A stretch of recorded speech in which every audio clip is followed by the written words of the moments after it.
Está na hora do Café Missioneiro, até às 14h. Acompanhe a sua revista diária da Novos Horizontes com o jornalista e comunicador Fábio Della Rui.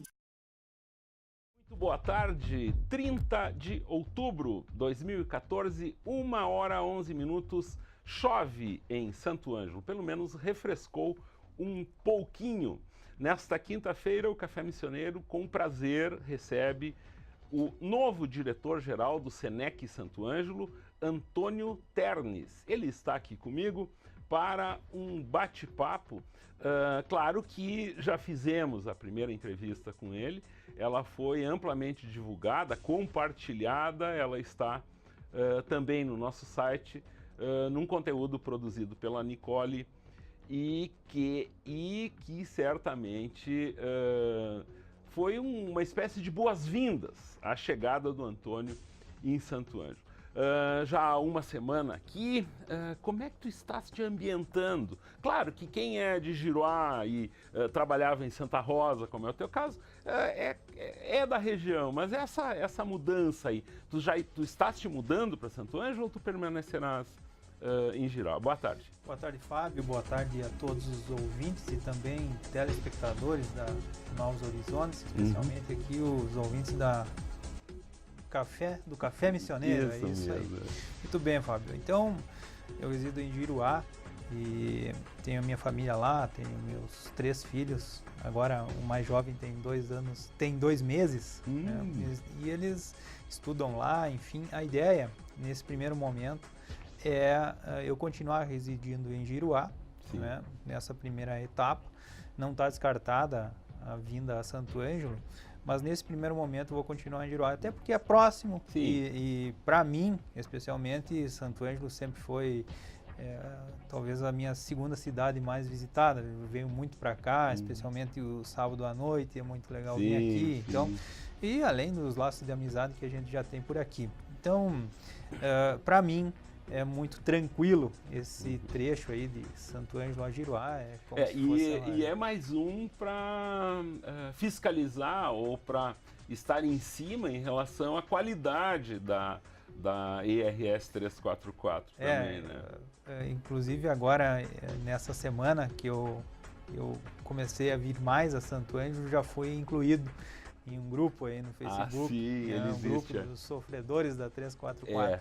Não, mas esperamos que isso melhore com o tempo. Temos um problema gravíssimo, que é a questão do entroncamento, do encontro ali com a 392, que as pessoas não têm, às vezes elas esquecem que a estrada termina ou começa ali, e várias vidas foram perdidas, enfim. E quem está todo dia nessa estrada, certamente que tem que ser muito cuidadoso. Cuidadoso e a pessoa que demonstra a preocupação em relação né, é uma necessidade, é a principal estrada aqui no nosso entorno, enfim, né?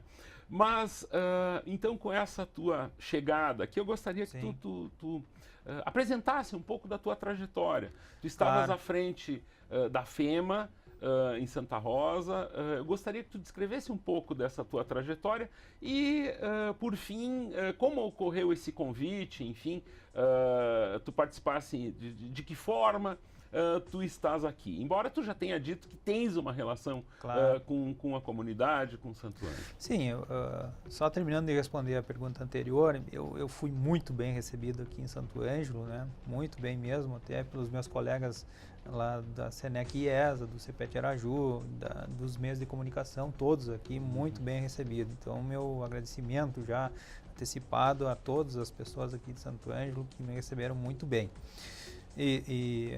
Até por ser rotariano, integrante de Rotary, enfim, esse grupo aumenta e acaba melhorando a recepção. Fui muito bem recebido mesmo. Bom, a minha vida como profissional, né, na gestão de instituições de ensino superior iniciou nas Faculdades Integradas Machado de Assis em Santa Rosa. Então, desde 2008 eu tenho o cargo de gestão lá, assumi o cargo de coordenador do curso de administração em 2008 e depois, no finalzinho de 2008, fui convidado a assumir essa função de diretor-geral das faculdades, no finalzinho de 2008. Bom, aí, na gestão das faculdades, assim como será aqui na unidade SENEC de Santo Ângelo, vários desafios são postos a todo dia, mas trabalhei com autorização de novos cursos, trabalhei com recredenciamento institucional, trabalhei com reconhecimento de cursos de direito lá, enfim, as atividades de extensão, as atividades de pesquisa, todas as atividades que envolvem a legalização de cursos, né, são essas rotinas da academia. E aqui em Santo Ângelo já assumi com esse desafio, que é um desafio da rede, é um objetivo da rede SENEC, que prevê para os próximos anos aqui a implantação de um centro universitário em Santo Ângelo. Em Santo Ângelo já existe uma universidade, a URI aqui, inclusive sou formado pela URI em administração, e o meu objetivo também passa a ser agora, um objetivo profissional meu passa a ser o mesmo objetivo da rede SENEC. Então fui contratado para isso, para atender esses objetivos. Então eu tenho à minha frente a criação desse centro universitário. Para isso nós temos que autorizar mais alguns cursos superiores e reconhecer esses que já estão em andamento. Tem pedidos agora, os mais próximos serão odontologia e engenharia civil. Toda a estrutura de odontologia já está montada, quer dizer, tá praticamente montada, está terminando aí a fase de montagem da odontologia. Nós pretendemos receber comissão ainda de avaliação do Ministério da Educação ainda esse ano, para que já no próximo ano tenhamos essa possibilidade de oferecer à comunidade mais um curso superior, no caso da odontologia. E a engenharia civil, essa sim, ainda nós temos que montar a estrutura, onde ocorrerão as aulas, os laboratórios, que vai ser no terreno em anexo aí a unidade da rede SENEC. E já está sendo construída a parte de engenharia e de projetos, e esperamos que até o final de 2015 e início de 2016 a gente possa ter mais esse curso superior à disposição aqui da comunidade regional. Nos últimos anos, a instituição aqui, essa unidade aqui de Santo Ângelo, ela demonstrou lidar com ferramentas para uma gestão moderna. Eu acredito que tu venhas para cá com esse objetivo, porque lidando com essas ferramentas de gestão moderna, enxerga-se ou visualiza-se o sucesso de uma instituição. Agora, por exemplo, tu te ambientando com isso, o que tu observas, quais são essas ferramentas para que tu possa concretizar isso que tu me apresenta? Olha, eu sempre acreditei e usei em todo o meu período de gestão, ensino superior, um dos principais princípios meus é o cumprimento dos contratos, é a disciplina, né? E é atender aquilo que o aluno ou o pai do aluno realmente deseja para o futuro seu ou do seu filho, né? Um futuro próximo. Então, quando um pai de aluno ou quando o aluno assina um contrato com uma instituição de ensino superior para receber esse serviço, o gestor, obviamente, espera que ele já tenha se convencido de que aquele serviço é o melhor para ele. E como é que ele vê isso? Ele vê a partir do projeto pedagógico, ele vê a partir dos resultados que a instituição tem tido nos últimos anos, não é? Então, ele espera ter uma ferramenta em mãos que lhe possa trazer resultados futuros, lhe possa trazer melhoria na qualidade de vida. E como gestor, como professor, como coordenador de curso, nós não podemos, obviamente, abrir mão do cumprimento desse contrato. O que é o cumprimento desse contrato? É a oferta de trabalho acadêmico efetivo durante 200 dias, como manda a LDB, isso é uma lei, nós temos que cumprir isso durante trabalho acadêmico efetivo, durante 200 dias, nós temos que atender todas as exigências das diretrizes curriculares de curso, que são instrumentos do Ministério da Educação, que permitem ao coordenador de curso estabelecer os projetos e alinhar esses projetos com a realidade local, né? Então, o estudante, é claro que a maioria não faz isso, mas o que seria o correto? Antes de buscar uma instituição de ensino superior ou uma escola, seria muito prudente que o candidato buscasse saber qual é a proposta, qual é o projeto do curso de Direito, qual é o projeto do curso de Administração, quais são as habilidades e competências que esse projeto pretende desenvolver até o término do curso. E aí ele não vai se enganar, quer dizer, a instituição, do meu ponto de vista, tem que cumprir aquilo que está posto no projeto pedagógico da instituição, no projeto dos cursos, né? E isso não, de forma alguma, a pessoa deve se enganar com isso. Quer dizer, às vezes ela vai lá fazer um curso superior e pensa assim, bah, mas não é exatamente isso que eu queria, eu pensei que seria diferente. Ó. O problema, às vezes, é que o candidato não observou adequadamente o projeto. Da nossa parte, da parte da instituição, ela tem que cumprir o que escreve e cumprir o que publica. Né? Esse é o meu estilo. O estilo não é, bom, vou vender outra coisa que não está escrito, não está nos projetos. E o teu nível de cobrança, ele passa também pelo prestador de serviço da tua instituição? Tu também cobrará do prestador, professor, enfim, dos componentes do grupo, para que esse contrato seja cumprido? É óbvio. O contrato, o diretor, ele assina contrato com duas partes. Ele assina contrato com os alunos e ele assina contrato com os professores. Tá? Estou falando metaforicamente, né? Ele é contratado pelo mantenedor e tal. Mas, enfim, eu sou representante e eu assino contrato com os alunos e com os professores. Quando eu contrato um professor, o que eu faço com ele? Olha, meu amigo, o senhor terá que trabalhar por pelo menos 20 encontros por semestre. Essas aqui, o senhor não pode chegar atrasado, o senhor tem aqui um regulamento de avaliação, o senhor tem aqui um projeto pedagógico de curso que o senhor não pode chegar na sala de aula e simplesmente, bom, o conteúdo é eu que decido. Não é assim.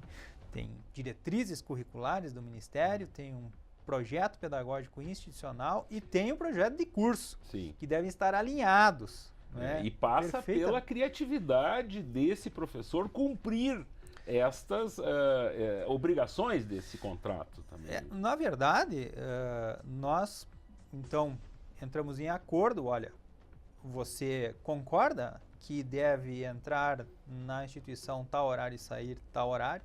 Você concorda em ministrar tais conteúdos? Você concorda com esse sistema de avaliação? Né? E não tem muito como ele dizer que não concordo, né? Já que esse faz parte do projeto, do plano pedagógico institucional. Quer dizer, ou se não concorda é porque não está adequado. Se não está adequado, infelizmente não serve para o quadro, sabe? Então, dessa forma... Isso passa um pouco por aquela questão, assim, quando tu colocas isso, da missão e dos valores. Perfeito. Né? Na verdade, a gente vê até pequenas empresas apresentando isso num quadro. Né? E tu te consideras, então, uma pessoa que vai cobrar muito em cima dessas missões e dos valores? Meu amigo, numa instituição de ensino superior, numa escola, se fala muito em ética, se fala muito em cumprir a legislação.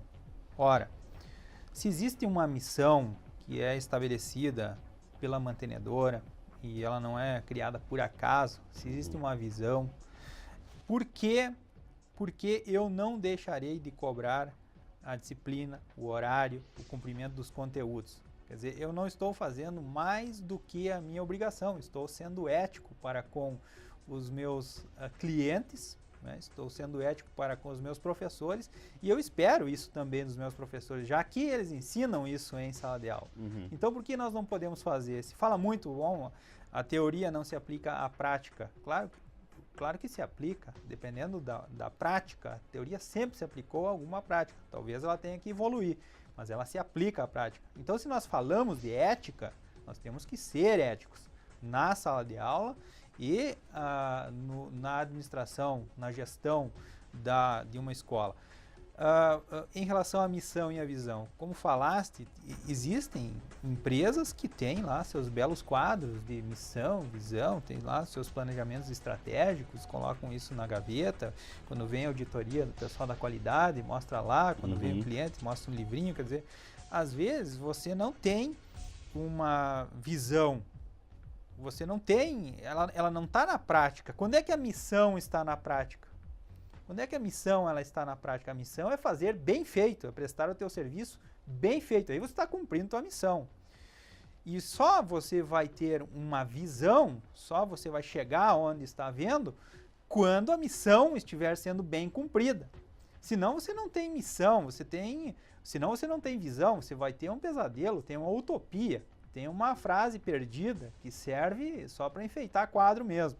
Né? Então, a visão de uma instituição ser um referencial de excelência, né, como é o caso da rede Senec, ela só vai ser um referencial, só vai ter excelência quando a missão dela for muito bem cumprida. E o que é a missão? É o cumprimento do contrato com o aluno, é o cumprimento do contrato com os professores, é o cumprimento do projeto pedagógico, institucional e dos projetos de curso. É o que está posto ali. E isso é cumprir a missão. E às vezes é mais, às vezes é uma instituição de ensino superior, para você ter crescimento, para você para ser mais procurada, você tem que fazer mais do que está no contrato. Sim. Você tem que encantar os teus alunos. Se superar, seduzir. Exatamente. O cliente, ele se torna, ele se satisfaz, ele fica fiel, não somente quando você cumpre o contrato. Cumprir o contrato não fez mais que a obrigação, claro. Certo? Então, ele vai se tornar fiel, ele vai defender a tua empresa, ele vai falar bem da tua instituição quando você encantar ele. Sim. E para isso, é claro, é necessário todo um trabalho de pessoas, recursos humanos, físico, né? Envolve todos um conjunto de fatores. Antônio, eu te pergunto o seguinte, a gente nota como a gente recebe muita informação lá do Senec, a gente nota gradativamente uma alteração aí na denominação. Sim. Antes, como tu bem lembrastes, era a FADISA, o IESA, daí o nome Senec, né? Eu gostaria que tu explicasse o andamento disso, né?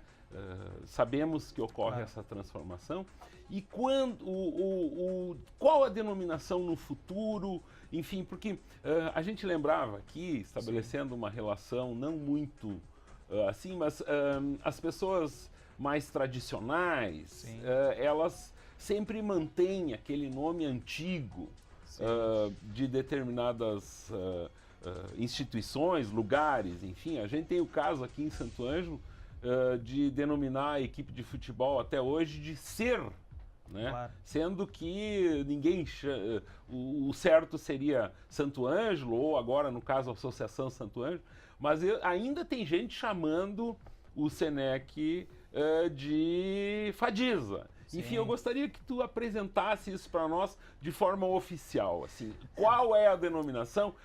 Assim, é mais ou menos, eu gostaria de ser chamado de. É mais ou menos assim que eu te pergunto. Tá certo.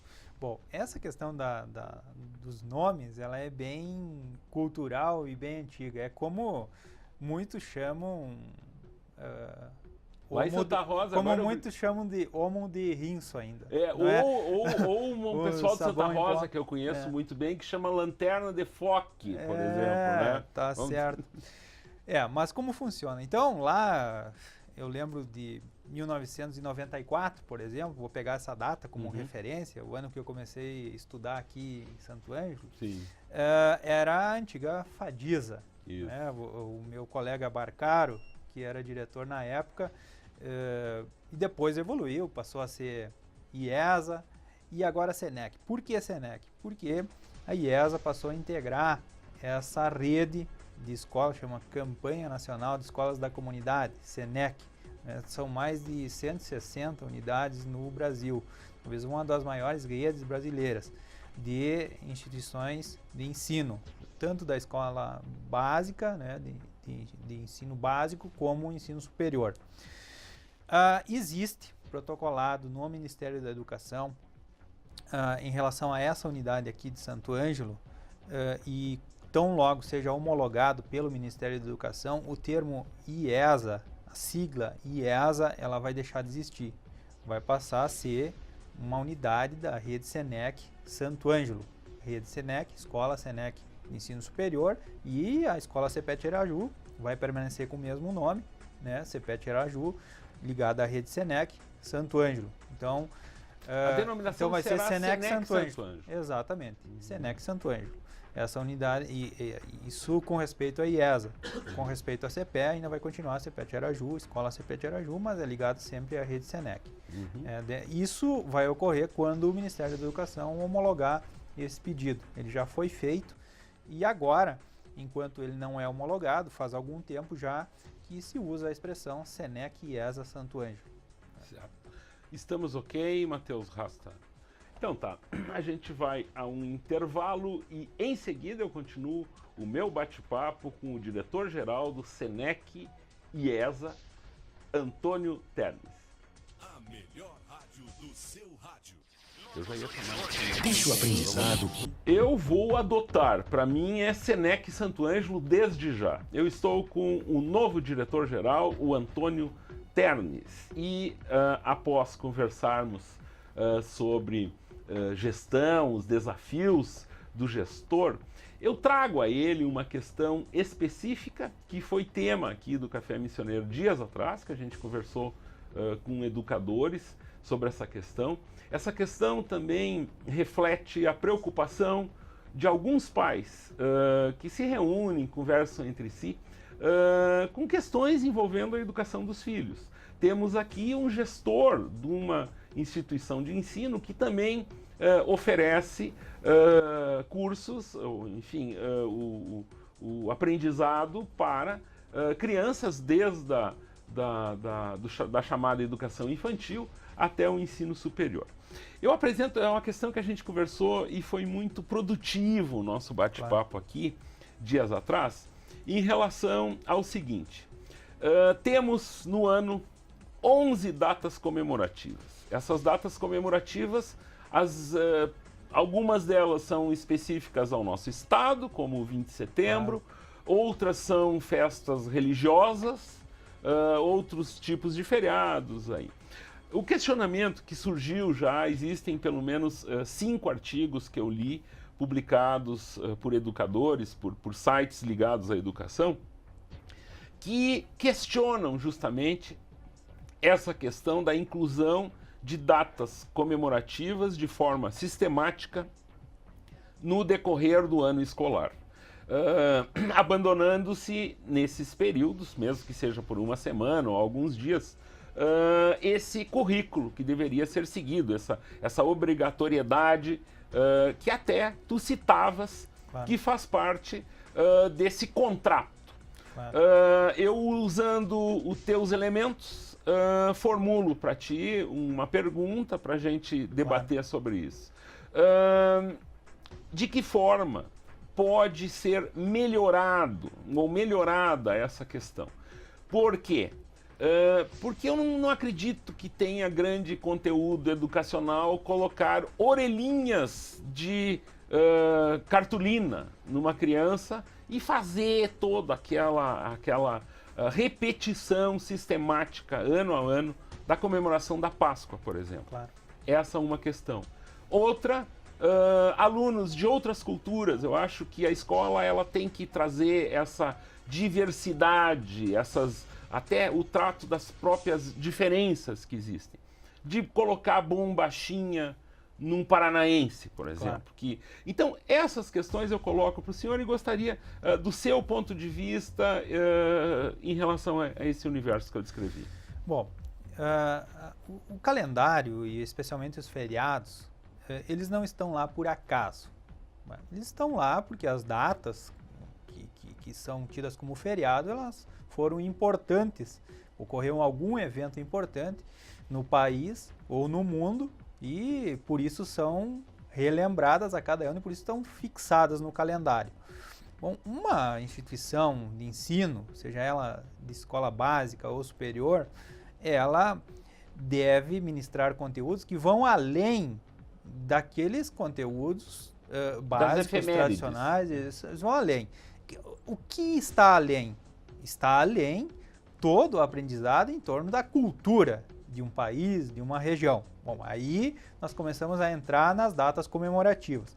Agora, é lógico que tem depende de como se trata isso. Nós podemos tratar isso de forma superficial ou podemos ser mais incisivos nessas datas comemorativas. Pegando o caso do 20 de setembro, o dia da Revolução Farroupilha, comemorativo à Revolução Farroupilha. No caso dos gaúchos aqui, é uma data onde se trabalha muito em todas as escolas, Santo Ângelo não é diferente, enfim, se trabalha bastante. E o gaúcho tem por natureza se enaltecer nessa data, ele tem orgulho dessa data, enfim. E claro, como dito, se alguém vem de fora, se vem um paranaense, se vem um nordestino aqui, um goiano, ele vai ter que viver tudo isso. Para mim, a escola também tem que ensinar o ser humano a se adaptar. E o ser humano, ele se adapta com facilidade, mas ele já veio do Paraná para trabalhar aqui, ele já vai passar por um período de adaptação. Obviamente que a escola não vai obrigar ele a ser um gauchinho, usar bombacha, mas ele será convidado a se integrar a essa cultura. Então, mesmo como o Rio Grande do Sul, mesmo que os gaúchos eles vão lá para o Paraná ou vão para o Nordeste, eles levam um pouco da tradição, levam o CTG, tem em todas as partes do Brasil, eu já visitei vários, né? Mas eles também acabam incorporando a cultura e a tradição local. É claro que em algumas datas isso é mais incisivo, como o 20 de setembro. Chega até, às vezes, imagino que, dependendo da capacidade de adaptação da criança, isso às vezes... Não, eu concordo, mas eu penso assim, será que a repetição sistemática, ano a ano, embora teórica, porque estamos no segundo ano, no terceiro ano, no quarto ano, é obrigatório uma evolução. Sim. Do conhecimento, do próprio viver. O senhor não acredita que essa repetição sistemática, e aí que eu me refiro, porque se num ano a criança faz uma orelhinha, voltando à cartolina, né? No outro ano ela faz uma orelhinha um pouco diferente, mas ela sempre fez orelhinhas. Isso que a minha preocupação é em relação à importância que se teria ampliar os conhecimentos. Por exemplo, eu acho interessante que a cada 4 anos, então, se estude, se aprenda pelo menos a bandeira ou os costumes, a Copa do Mundo, então, favorece isso. Sim. Mas, e aquele currículo escolar elaborado a partir das leis das curriculares? Se isso tudo foi pensado, essas datas, elas não invadem isso aí? Essa que seria a minha preocupação. Eu coloco isso assim de uma forma quase que insistente, porque isso, um grupo de pais reunidos discutiram efetivamente isso aí e, de forma unânime, apresentaram essa preocupação. No sentido de que datas, por vezes, são trabalhadas demais e de forma repetitiva. Tem alguns casos, e eu até concordo com o senhor, e em algumas datas não se trabalha quase nada, e outras se trabalha excessivamente e repetitivamente. Quer dizer, você pode dar um tom diferente para a comemoração do dia 20 de setembro a cada série da educação básica. Uma delas tu pode usar, vamos estudar a bandeira, vamos estudar a história, vamos estudar o que isso representou para o Rio Grande do Sul. No caso do Coelhinho da Páscoa, obviamente que o ensino não pode ficar preso ao Coelhinho da Páscoa, tem toda uma história. Ele não pode confundir currículo com festa. Exatamente. Inclusive, o Brasil é tido como um país onde tem um exager de feriados. As datas, elas existem, outras datas que não são feriados e são tratados no currículo acadêmico e escolar, independente de ser feriado ou não, né, pela importância que tem. Então, e aí eu concordo com o senhor, quer dizer, não adianta a todo ano você repetir a mesma coisa, simplesmente desenhar o coelhinho, ou o Papai Noel lá, ou o presentinho para o Dia das Mães, ou para o Dia dos Pais, quer dizer, tem que ter um fundo pedagógico em cima disso. Os feriados, de certa forma, causam transtorno aos calendários acadêmicos e da escola básica. Por quê? Como eu disse antes, existe uma lei que diz que tem que ser 200 dias de trabalho acadêmico e escolar efetivo. Os feriados não estão contados nessa lei. Sim. Não estão contados nessa lei. Inclusive, eu tive uma experiência agora em relação ao 7 de setembro, onde os professores, não foi aqui em Santo Ângelo, obviamente, os professores foram convidados ao desfile cívico e depois eu recebi uma carta de um sindicato dizendo que os professores deveriam ser remunerados por participarem dessa data. Sim. Estariam fazendo hora extras, né? Quer dizer, é um certo absurdo isso. Né? Então essa é só quero colocar uma implicação de uma data comemorativa. Esse ano foi mais tranquilo porque os feriados caíram nos finais de semana, então temos essa vantagem. Né? Mas aí, mesmo assim, os professores foram convidados, muitos aceitaram e aí nós tivemos esse problema. Esse é um problema. E a outra é a questão de adequar o calendário. Como se tem que ter 20 encontros, alguns obviamente ficarão para o sábado. Tá? E aí o sábado ele é especial. Ele é especial porque se nós considerarmos o ensino superior no sábado, os nossos alunos eles têm uma característica de serem trabalhadores estudantes. Certo. Tá? E qual é a empresa que vai deixar de atender seus clientes no sábado porque o funcionário tem que estar estudando lá? Isso é um problema. Exato. Nas aulas, aos sábados, elas até ocorrem, mas há um índice de faltas muito grande. E aí, claro, a gente sempre discute. Será que é útil? Será que vai ser bom nós obrigarmos os alunos virem no sábado só para cumprir o calendário? Ou nós vamos utilizar a atividade extra-classe? É uma incógnita que está presente sempre, mas nós temos que cumprir os 20 encontros. E isso ocorre por quê? Por causa dos feriados, por causa das datas onde são feriados. Eu coloco outra questão para ti. De que forma a escola, e no caso o gestor da escola, o diretor da escola, deve proceder quando os pais demonstram desinteresse pela vida escolar dos filhos? Ou seja, pais que não participam de atividade alguma. Eu tenho exemplos disso. Pais que não frequentam reuniões, não perguntam para os professores como está o dia a dia do seu filho, né? Porque esses pais, alheios a essa realidade cotidiana da escola, cotidiano do filho, eles, por vezes, também transformam-se pelo distanciamento em críticos. Sim. E reclamam, enfim. Eu acho que o pai participativo, ele também, claro, reclama, mas ele observa, ele negocia. Claro.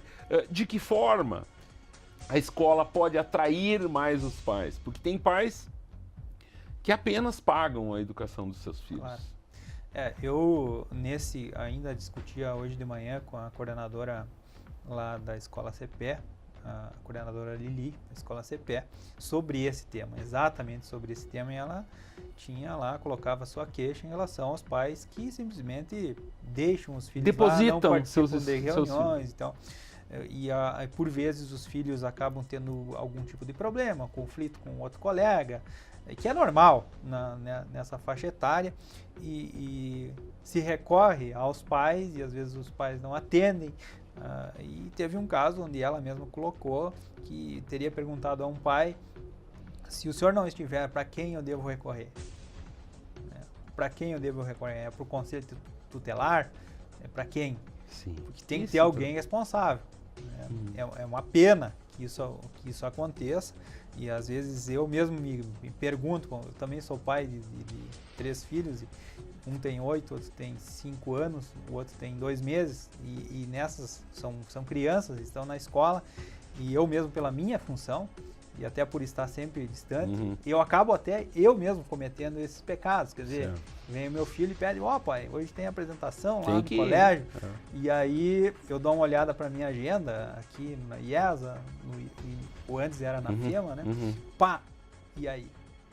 Então eu me coloco também no lugar desses pais. E para te ver como isso é importante, quantos filmes mostram essa situação do pai ausente, a criancinha lá em cima do palco procurando o seu pai e não encontra. E os momentos dramáticos desses filmes são quando o pai chega, a criança chega, a criança observa e tudo dá mais certo. Sim, eu me coloco, por isso eu não quero de forma alguma culpar os pais, responsabilizar os pais. Eu sei que são responsáveis e tudo mais, mas todos eles têm uma atividade profissional. É claro que alguns realmente abandonam os filhos e outros o fazem porque realmente não tem condições.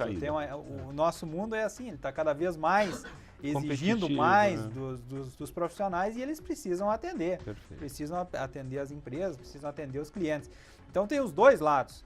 E o pai hoje, ele tem que ser um grande malabarista para poder, de um lado, não abandonar os seus filhos na escola, e a escola agradece muito quando ele está presente, a escola agradece muito quando o pai chega no diretor ou na coordenadora e diz, olha, quem sabe melhor aqui, altera lá, eu notei isso, deixo como sugestão tal atividade para o próximo ano. A escola agradece muito isso. Dentro para a gente concluir esse assunto, também existe aquele extremo, o outro lado, que é o pai presente, que se sente também. A gente não está colocando exemplos da escola CPE, mas a gente está falando sobre um universo que diz respeito a muita gente que nos ouve agora. O pai que se preocupa com esse andamento dos filhos, e por vezes a importância que a escola tem que dar também, o profissional que está lá atendendo esse pai, de não utilizar ou se valer de regras, regras que eu digo, técnicas de dissuadir ou técnicas de simplificar ou tornar aquela situação um exemplo igual a outra situação. Eu acho que esse atendimento também, ele deve ser, aí sim, naquele momento, algo absolutamente personalizado, para que não se tomem medidas que se nivele por baixo, vamos dizer. E daí esse pai não vai se sentir assistido. Esse é o problema numa situação dessa. Cada caso é um caso. Nós temos cada vez mais presente também aquele pai que está sempre do lado do filho. Sempre do lado. Em qualquer situação, o filho mas sempre tem razão. Mas a escola também não pode estar sempre do lado do professor, né? É perfeito, concordo contigo, perfeito mesmo. Só que os extremos é que são a não utilização do bom senso. Eu sei que às vezes o filho tem razão e às vezes o professor tem razão. O problema é que quando o pai se posiciona, às vezes, meu filho sempre tem razão e a escola sempre está errada. Nunca ninguém é santo o tempo inteiro, por favor, né? Por isso que, diante de um conflito ou diante de uma situação, é muito importante escutar, e é por isso que muitos dizem, bom, Deus deu 2 orelhas e uma boca. É muito importante escutar, sem pré-julgar, sem fazer julgamentos da situação antes, como diz, tomar decisão nivelando por baixo. Né? A escola tem esse dever, é um dever de escutar o pai. Ela não pode sair tomando decisão assim, de qualquer forma, pensando ou que o pai sempre está errado, ou que o aluno sempre está errado, ou que o professor sempre está errado. Né? Porque pode ter implicações das 3 variáveis. Sem né? dúvida. Que naquele momento ali combinou com algo que não se desejava. Muito bem. Eu agradeço muito a tua clareza, assim, como tu encaras uma questão dessas, assim, sem nós termos a intimidade suficiente para travar esse tipo de diálogo. Nós vamos a um brevíssimo intervalo e, em seguida, o diretor-geral do SENEC Santo Ângelo, Antônio Ternes, faz a sua despedida do programa. A melhor rádio do seu rádio. A melhor rádio do seu rádio. Daqueles momentos que dão prazer em fazer esse programa com tanto carinho. Uma ouvinte liga para nós aqui dizendo que estava muito contente em ouvir no rádio questões sobre essa ligadas à educação dos filhos.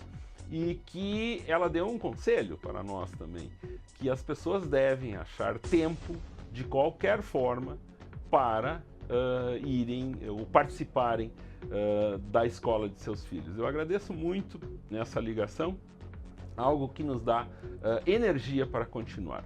E essa energia eu te desejo, Antônio, de todo o coração, assim, que tu seja bem acolhido por todos nós, pela nossa comunidade. E tenho, nesses 50, 40 minutos que a gente esteve junto aqui, eu observo a tua determinação. Muito obrigado por estar aqui e eu queria as tuas considerações finais. Bom, eu agradeço a Rádio Novos Horizontes e a TV aqui pelo convite e estou sempre à disposição como representante da Rede SENEC aqui em Santo Ângelo. E coloco também à disposição a minha sala lá na rede para todos os pais, para todos os alunos, para a comunidade, já que o nome SENEC significa Campanha Nacional das Escolas da Comunidade. Então, essa unidade aqui, ela é da comunidade, e se é da comunidade, a comunidade está convidada a fazer as suas sugestões, se tiver algum elogio também nós recebemos, né? Mas ela é uma escola aberta. Eu novamente repito, agradeço pela excelente recepção aqui em Santo Ângelo e espero realmente poder cumprir com todos esses objetivos que a Rede SENEC tem para Santo Ângelo. Nós falamos de alguns hoje aqui, são vários, e que com certeza, através da educação, eles vão trazer melhorias, vão trazer desenvolvimento maior, não só para Santo Ângelo, mas para toda a região. E o objetivo maior, eu acho, de todo ser humano aí durante a sua vida, e esse é o meu, eu sempre digo em todas as situações, eu estou aqui para ajudar a melhorar a qualidade de vida dessa região através da educação, né? Porque o ser humano, se ele não tem esse objetivo, ele acaba ficando, vem o estresse, vem a doença do século aí, a depressão, né? Vem a depressão porque não tem motivos. Então, o meu motivo aqui em Santo Ângelo é, através da educação, através dos meus colegas lá da Rede SENEC, da comunidade, trazer tudo que for possível para melhorar a qualidade de vida. E a SENEC está de portas abertas. E a gente anuncia aqui em primeira mão que em dezembro, 11 de dezembro, é o dia da apresentação do Natal Luz. Sim, sim. A Novos Horizontes TV irá transmitir ao vivo esse evento. Pela primeira vez ele vai ter transmissão e também né, com a participação dos alunos, está toda aquela movimentação lá na escola pela definição dos personagens. É sempre um momento muito importante para toda a comunidade escolar, assim, que participa desde dos novinhos ali até os principais personagens da história retratada, né? Que é uma história sempre muito bonita, um conto de Natal, né? Então é isso, eu agradeço muito a tua presença aqui e aqui termina o Café Missioneiro, são 2h04, amanhã tem o analista e a sexóloga de Bagé aqui no programa e vocês podem começar a mandar perguntas aí, perguntas difíceis para o pessoal que apresenta esta peça de teatro no Antônio Sepp na noite de amanhã. Eles já confirmaram a presença no programa aqui na sexta-feira junto com o Zé Roberto. Eu quero ver o que vai acontecer aqui.